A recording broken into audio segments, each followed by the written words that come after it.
Irmãos e irmãs, boa noite.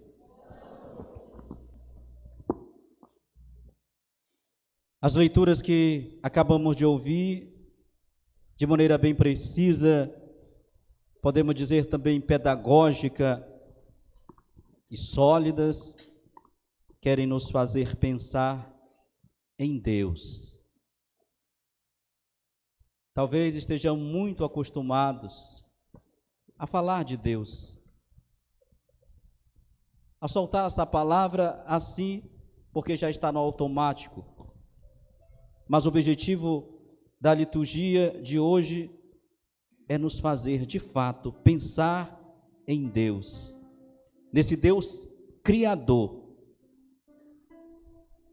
em Deus Salvador, e pensar em Deus Santificador. Pensar no Pai que ama, no Filho que é amado, e no Espírito Santo que é o próprio amor. Pensar no Pai que unge, no Filho que é ungido, e no Espírito Santo que é a própria unção.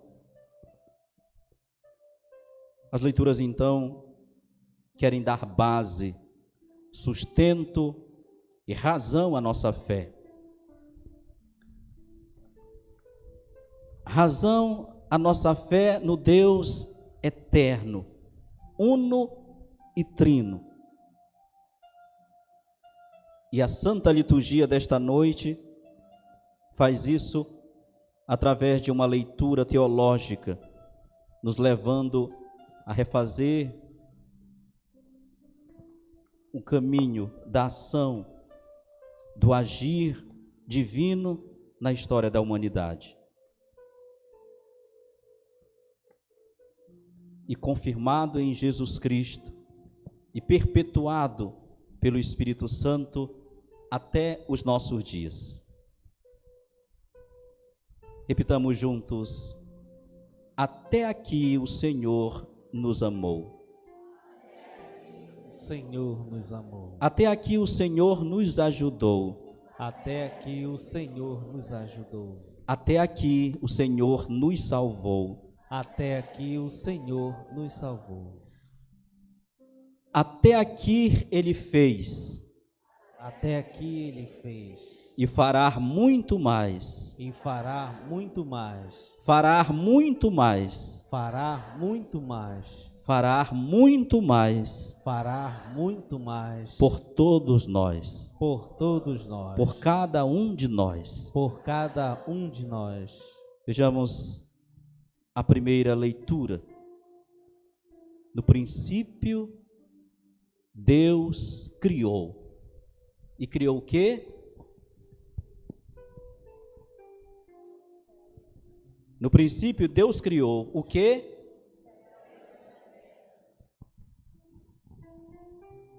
No princípio, Deus criou o céu e a terra. Por isso, nós podemos dizer com toda a precisão da nossa mente, do nosso coração, da nossa alma: o céu e a terra é de Deus. Repita isso bem forte. E a terra é de Deus. Não é só o céu que é de Deus. O céu e a terra é de Deus. Esse texto é uma tentativa desejosa, profunda. É o autor sagrado dizendo para nós hoje, aqui, no agora da nossa vida: não esqueçam, não esqueçam, o céu e a terra são frutos do amor e da obra de Deus. Não caiam na amnésia espiritual. Não esqueçam disso. Não é só o céu, nem só a terra. É terra e céu. É céu e terra. Terra e céu. São obra de Deus. Nós ouvimos por aí alguém dizer: a vida na terra não vale nada. Mas as leituras que acabamos de ouvir coloca em nós a certeza de que dizer que a vida na terra não vale nada é uma tremenda mentira. A vida na terra vale e vale muito.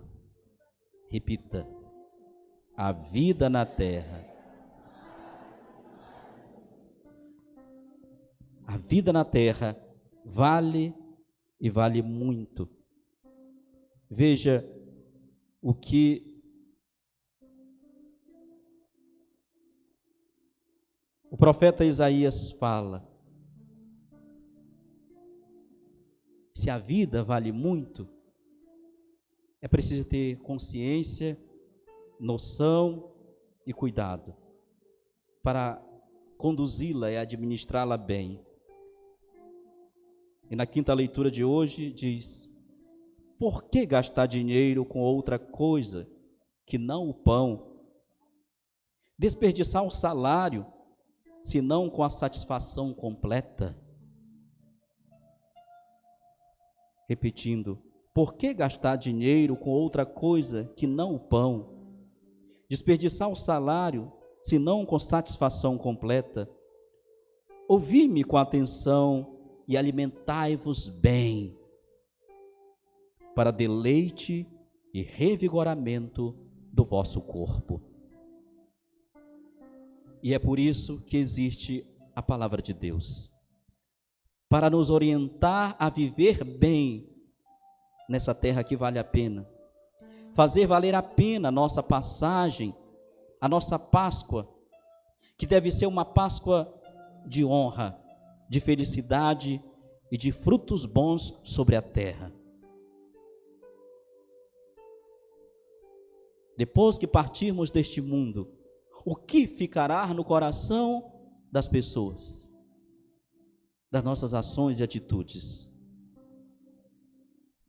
Padre Zezinho tem uma letra de uma música que ele diz: que eu deixe uma saudade que faz bem. Que eu deixe para o meu filho uma saudade que faz bem, que lhe nutre, que lhe impulsiona, uma energia, uma força vital que faz que ele olhe para frente. Que eu deixe para os meus amigos uma saudade que faz bem. Que eu deixe para a esposa ou para o esposo, quem ir na frente, né?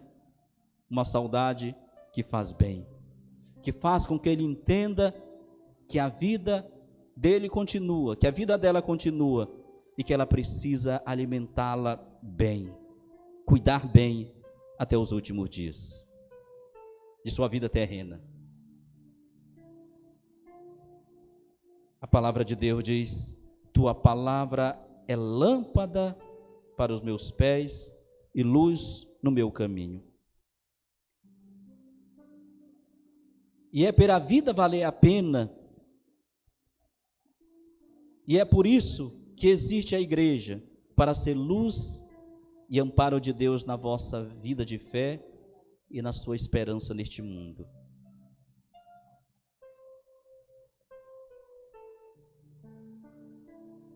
Fazendo-nos lembrar da origem da criação, versículo 2 da primeira leitura: a terra estava deserta e vazia, e as trevas cobriam a face do abismo.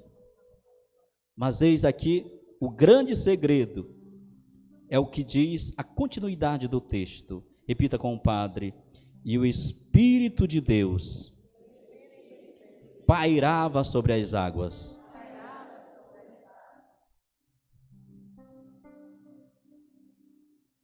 Deus então cria, organiza e gera solução para o caos. Deus cria, organiza e gera solução para o caos. Deus não criou o mundo para o caos. Deus não criou a humanidade, nem o homem para o caos, mas para a vida plena. E é pela palavra e pelo Espírito que Ele gera e cria todas as coisas. E por fim, cria o homem à sua imagem e à sua semelhança. Então fica claro para nós vendo toda a riqueza dessas leituras, somos as criaturas mais amadas de Deus, levadas por Jesus à categoria, ao nível de filhos de Deus. E isso se dá pela graça do santo batismo. E o batismo não é só um mergulho nas águas. Tem gente por aí ensinando mentira, muitas das vezes, para as pessoas, fazendo a pessoa acreditar na água, no H2O. Mas nesta noite nós precisamos renovar a nossa certeza de que o nosso batismo é um mergulhar nas águas da salvação, é um mergulhar na Trindade Santa, Pai, Filho e Espírito Santo. Esse é o nosso batismo, que nos tira do lugar de criatura somente e nos coloca no andar de cima. E esse andar de cima chama-se a dignidade, ao nível de filhos de Deus. É estar na graça e na lógica do Espírito. Viver como os filhos. E aí, não abandonando a sabedoria de Deus. Olha o que o profeta Baruque diz: abandonar-te a fonte da sabedoria. Se tivertes continuado no caminho de Deus, viverias em paz para sempre. Aprende então onde está a sabedoria, onde está a fortaleza e onde está a inteligência, e aprenderás também onde está a longevidade e a vida. A longevidade. Às vezes alguém morreu, fruto de uma irresponsabilidade dela, né? A gente diz logo, é vontade de Deus. Você vai,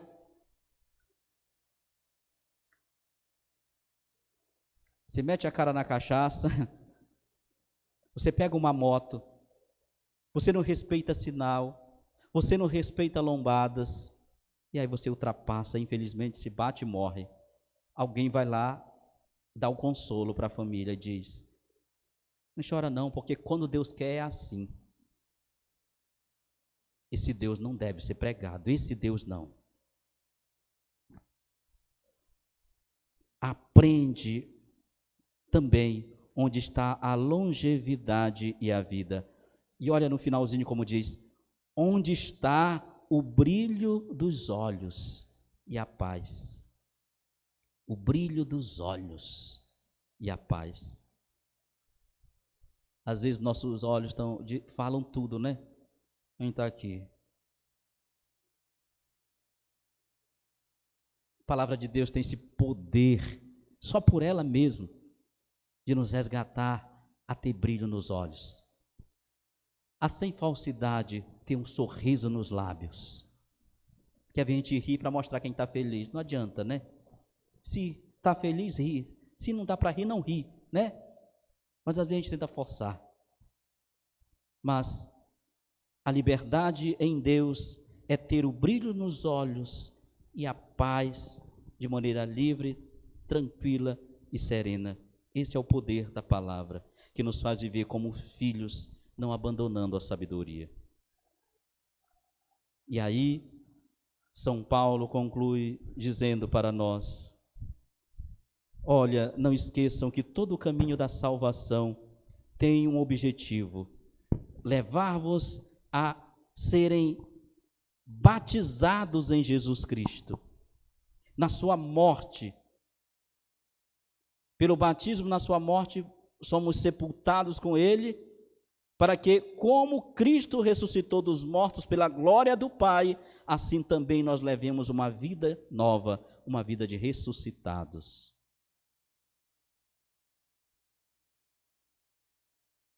Sabemos que o nosso velho homem foi crucificado com Cristo para que, destruído o corpo de pecado, de maneira a não mais servirmos ao pecado.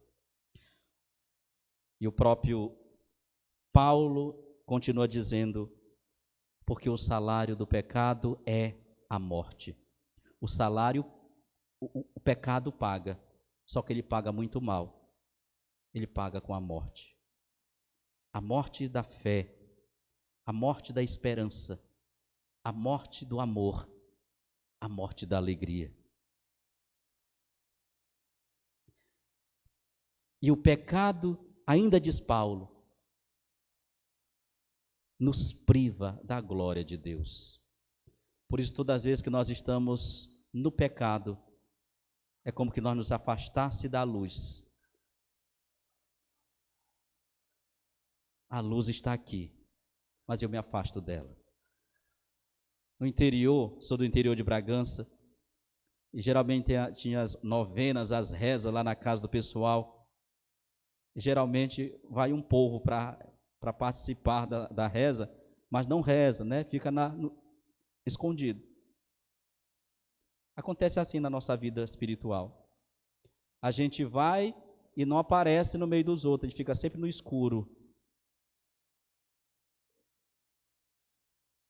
No interior fica lá debaixo das árvores, se afastando da luz.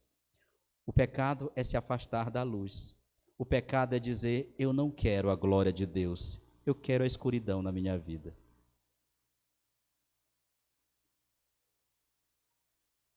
Mas o Espírito Santo então nos faz dizer, não só da boca para fora, mas com o coração e a alma todos os dias, eu prefiro a glória de Deus na minha vida. São Felipe Neri dizia, eu prefiro o paraíso. Eu prefiro o paraíso. E preferir o paraíso é preferir estar em Deus. Preferir o paraíso hoje nos nossos dias é preferir se confessar. É preferir se colocar na fila da comunhão. É preferir assumir de verdade um matrimônio que vale a pena, casar. A gente tem sempre que lembrar, estar junto não é a mesma coisa que casar. Mas a gente já se ama tanto, o padre se respeita tanto, louvado seja Deus, mas você não está fazendo nada do que seu dever.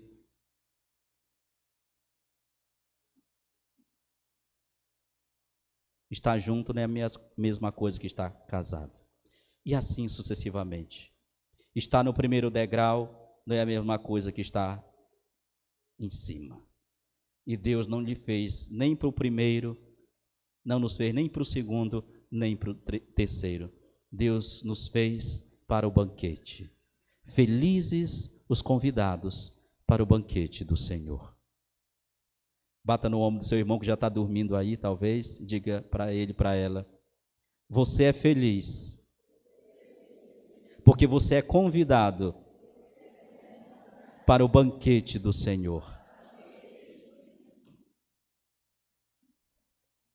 Eu vou dizer aquilo que vocês já estão quase enjoados de ouvir. No mínimo, do mínimo, do mínimo, a missa no domingo. Amém? Amém.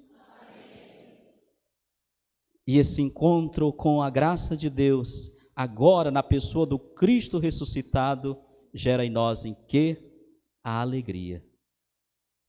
Alegrai-vos, diz o anjo a Maria Madalena. Alegrai-vos.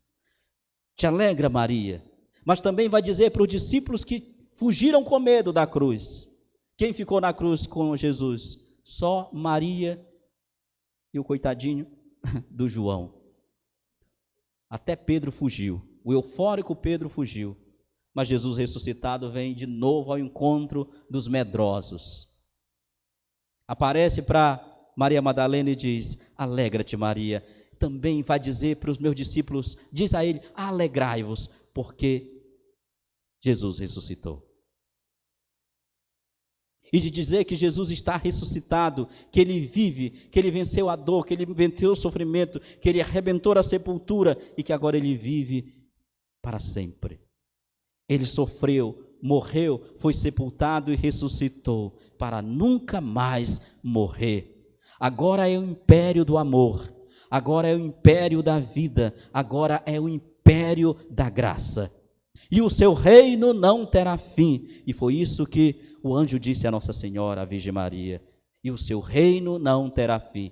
A liturgia de hoje vem confirmar aquilo que há tanto tempo o anjo havia dito para Nossa Senhora. O reinado de Deus, na pessoa de Jesus Cristo, não terá fim, porque nem a morte é capaz de detê-lo. E por isso nós nele, unidos a ele, mergulhados no corpo dele, também podemos dizer: em Cristo somos mais que vencedores. E se eu não entendi errado, dizer que em Cristo somos mais que vencedores significa: eu venci, estou vencendo agora e vencerei sempre, porque a vida é vitória em Deus. A nossa vida é vitória em Deus. Vitória de Deus, vitória do amor, vitória da vida. Vivamos então no império da graça de Deus, do perdão e da sua misericórdia. E aí, segundo alguns estudos, dizem que mulher, pela sua própria natureza, ela já fala muito, né? Ela tem facilidade de falar mais rápido e não guardar muito segredo assim, né? E aí, alguns teólogos dizem, né, que o fato de Jesus ter aparecido para Maria Madalena é para dizer que Deus venceu na vida dela, porque ela era uma perdida também, e que agora ela está ressuscitada também, e é testemunha da ressurreição, mas que também para lembrar os cristãos que o anúncio da boa notícia, o anúncio da boa nova, o anúncio do evangelho tem pressa. Repita bem forte: o anúncio do evangelho. O anúncio do evangelho tem pressa. Tem pressa. E o que é o anúncio do evangelho? O Papa Francisco recentemente nos disse: o anúncio do evangelho é a alegria. Evangelho, o evangelho da alegria. Evangelho gáudio. O evangelho, o anúncio da boa notícia gera alegria nos corações. E de dizer que o tempo da vida, da graça e ressurreição chegou. Cristo vive e vive para sempre. A morte não tem mais força. Por isso, ele morrendo e ressuscitando, ele concretiza tudo o que ele disse. Um dia ele disse: quem crê em mim, mesmo que morra, permanece vivo. Meus irmãos, eu creio firmemente que no dia que a gente morrer, que colocar aquela vela na nossa mão, que a gente fechar os olhos para cá, vão nos colocar dentro daquele caixão, vão depois descer naquela sepultura, mas a gente não vai ficar nem no caixão e nem na sepultura. Porque São Paulo, com a fé e pela força do Espírito, disse: combati o bom combate, guardei a fé, e agora está reservada para mim não o caixão, não o cemitério, mas a coroa da justiça, que o justo juiz, Jesus Cristo, me dará, e não somente a mim, mas a todos aqueles que nele confiaram. Não só ao padre, não só ao bispo, não só a dona Patrícia, não só ao diácono, mas a todos, a toda a paróquia do Cristo crucificado, reservada a coroa da glória, a coroa da justiça. Por isso, não temos medo do mal, não temos medo da morte. Tem gente que quando fala no diabo se treme. O verdadeiro cristão não tem medo do diabo, porque quem está com Deus vence o diabo, vence o mal e vence todas as dificuldades, na força da fé e na força da oração. Vou concluir já, tá? Uma vez eu fui visitar, chamaram para visitar uma mulher que disse que ela tinha pegado o espírito. A gente esquece que a gente pegou o Espírito de Deus no dia do nosso batismo.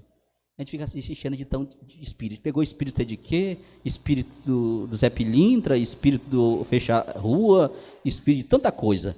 E esquece do Espírito Santo. Entramos, aí fomos lá com a ministra, e a ministra com medo. Quando chegamos na porta, ela disse: eita, padre, me deu até um arrepio no braço. Eu disse: fica aí, criatura, que está mais atrapalhando que ajudando. E aí, entrei, fui lá no quarto, com ela. Ela foi contar os pecados, as dores, os traumas, as angústias. E ali no momento de oração, aquela mulher fez como Ana, derramou a alma diante de Deus. Derramou, abriu o coração diante de Deus e voltou a viver. Outro dia, já tinham levado, com todo respeito, né? Não é para ofender ninguém, mas tinham levado no pajé, já tinha levado no pastor, aí quando não dá nada, procura o padre.